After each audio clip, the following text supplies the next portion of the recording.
this video introduction. Yo, brother, you think you know what it takes to be Hollywood Hogan? Watch it, climbing the ring, and slam the largest arms in the world. Hollywood style.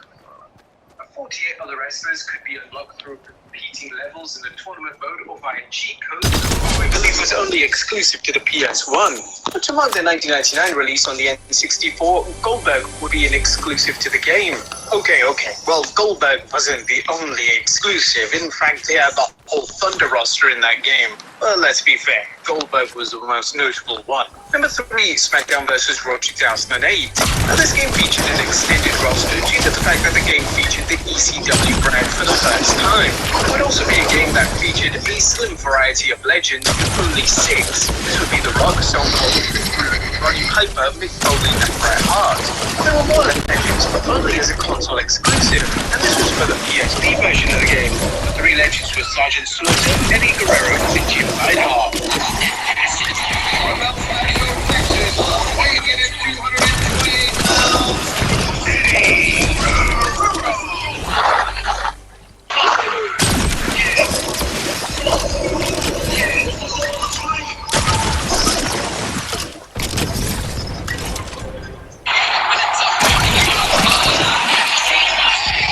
Number 2, Hardcore Holly on the Nintendo DS for SmackDown vs. Raw 2008. We mentioned at the top of the video that it's common practice for consoles to ask for certain wrestlers they will know will drive sales towards their platform. However, in 2007, it was clear that the Nintendo DS pulled a short straw when it came to their console-exclusive wrestler. weighing in at 235 pounds, Hardcore Holly. Their exclusive would be Hardcore Holly, no doubt an underwhelming wrestler for fans, and one that didn't directly impact sales towards the DS version of the game. And number 1, William Regal on 2K15. WWE 2K15 allowed players to unlock NXT General Manager William Regal in a really smart way, as players would be able to unlock Regal by retiring him during the My Career mode of the game. The following contest is scheduled for one fall. Making his way to the ring from Blackpool, England, weighing 243 pounds, William Regal. Oh, what a matchup this is going to be.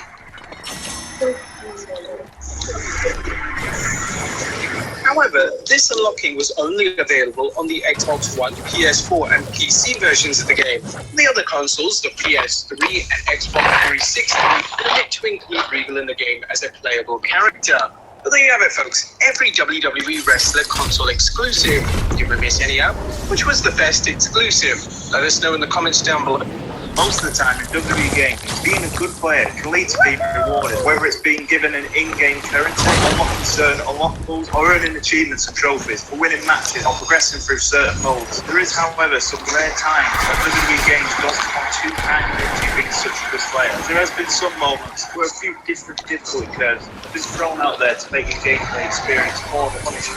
These are the times when WWE games punish you for being good at their game. But before we get to that, I want to talk about Warhammer Chaos and Conquest as the sponsor of today's video. Warhammer Chaos and Conquest is a real-time, massively multiplayer strategy game where players compete for resources and battle for control of the old world. In Warhammer Chaos and Conquest, you play as the bad guys, you're being able to build up an enormous Chaos army that can wipe out the other Chaos warbands that stand in your way. And as we all know already, it's fun to play as the bad guys. And with enough power, you can eventually become the ever-chosen Chaos. And all the Warhammer absolutely stunning 2D and 3D art. Once you've downloaded Warhammer Chaos and Conquest, look for my alliance under the tag TGG and join up to the best alliance in the history of Warhammer Chaos and Conquest. So make sure to go to the link in the description, click the link and download Warhammer Chaos and Conquest today.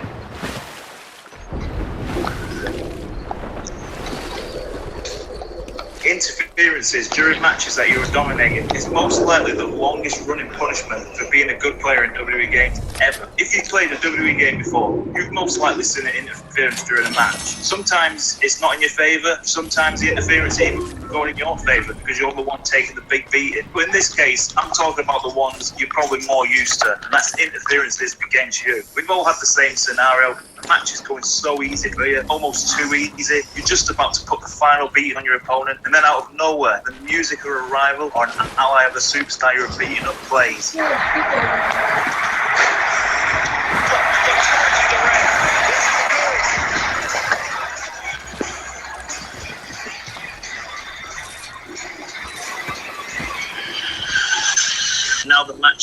into an impromptu handicap match, giving your opponent a little bit of hope that they can turn this match around. It's fair to say that most of us players can avoid this situation well.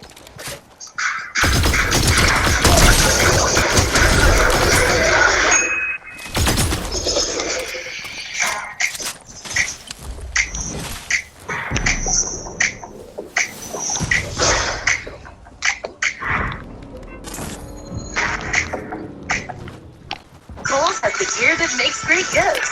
Score Kohl's Cash every day through the 24th. Save big on Under Armour, Adidas, Nike, and Columbia. Shop now for more gifts and more savings. Kohl's. Oh, this thing got shit left. No, it's not what I thought it was anyway. Fighting back? No, of course not. I actually meant to say just to run off and wait for the interference to just walk away. But over the years, the developers have wised up to our cowardly tactics and have incorporated much more sudden interferences, like The Undertaker's in recent WWE games, for example. He just appears behind you with no warning, tombstones you and disappears, making that one-sided match not so one-sided anymore. Now, it is true that you can just turn off interferences in the settings, which will make punishment never even happen in your WWE game. But where's the fun in that? Alright, Undertaker, this is the last score. You've interfered in too many of my matches now. Another way WWE Games tries to punish you for being a good player, just to throw you in another match right away. If it doesn't work the first time, I'll try it all over again and see if it works this time. You could find moments like this in SmackDown Here Comes Pain season mode when you go up against Mr. McMahon. During the storyline, you've been put in a cage match against one of Vince's allies. And in that cage match, once you climb out the cage, you probably thought at the time that the match is over and it's on to the next week. But no, the cutscene plays out. You both leave the cage and do that thing. Now, look at that. You have to say this, but you can call it. Anyway, all of this week, the cage match will be restarted. Only this time, there's a bit of a change. You'll have full body yellow damage just to punish you that little bit more. And Alice has got 2 hours of wrestling kind of like Vince moment where he would come out to the stage after you win a match and say, did you forget about your other opponent? He actually even said it like that. What's that?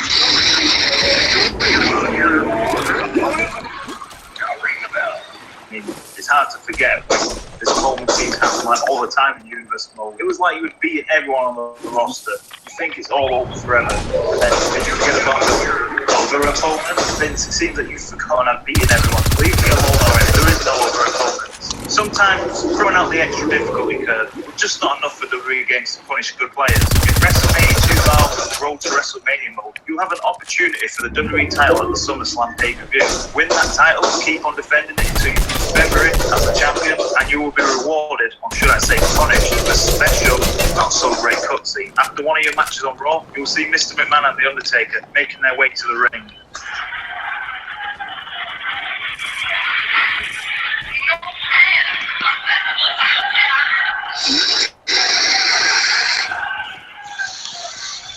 Vince pretty much explains that he doesn't want you as a champion anymore, so you're going to be stripped of the title, and it's going to be given to The Undertaker instead. All just because WrestleMania 2000 itself couldn't fairly take the title from you, because you just had to keep on winning and defending that title. It's not all bad, however, as if you had won the Royal Rumble match, you'll get your revenge on The Undertaker at WrestleMania to end the story mode. The title's being unfairly taken from you. It's not something unique to just WrestleMania 2000. SmackDown vs. Raw 2008's 24/7 mode had a storyline that punished you just for being a great player that wants to hold more than one title. In this storyline, you are currently holding either one of the world titles for SmackDown or Raw, and you will receive a challenge from the other brand's world champions. Who in the hell let these riffraffs in?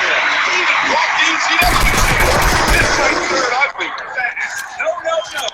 We're just here to offer a little challenge. Since ECW is the most dominant brand of sports ever, Is Mr. McMahon at the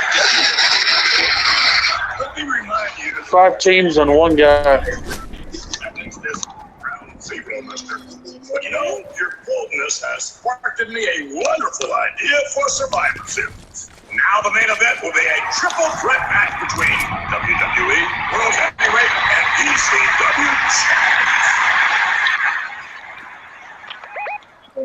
This all leads to a match at the Survivor Series pay-per-view to show who is the most dominant champion out of SmackDown Raw and ECW. Every championship is on the line in this match, with only the loser being the one to actually lose their world championship to the winner of the match. When you win either of the titles, in my case it was either winning the WWE title or ECW title, you'll be punished for holding 2 world titles and see one of 2 different scenarios play out. If you was to win the WWE title, you'll be told to vacate one of the world titles, undoing all that hard work you put into becoming a double world champion. Or if you win the ECW title, you'll be automatically stripped of the ECW title. In this scenario, you're actually promised that you'll be rewarded for being stripped of your world championship. What could it actually be?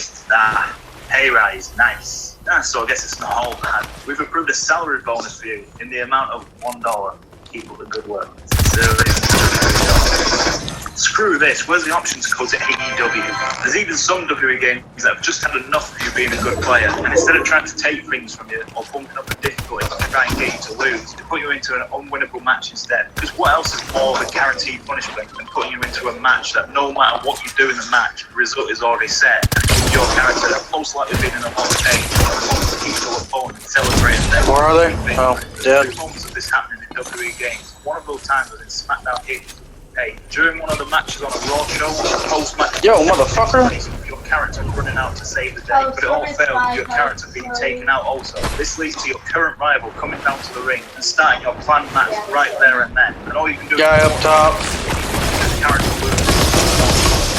Great. And on top of all that, probably worst of all, losing their one winnable match. Every time he's in SmackDown 2016, sure the ECW takeover storyline. And the No Way Out Motherfuckers. against RVD, the TLC match for the world title. Once you climb up the ladder and reach for the title, the cutscene will play out. Chris Jericho pushes up the ladder.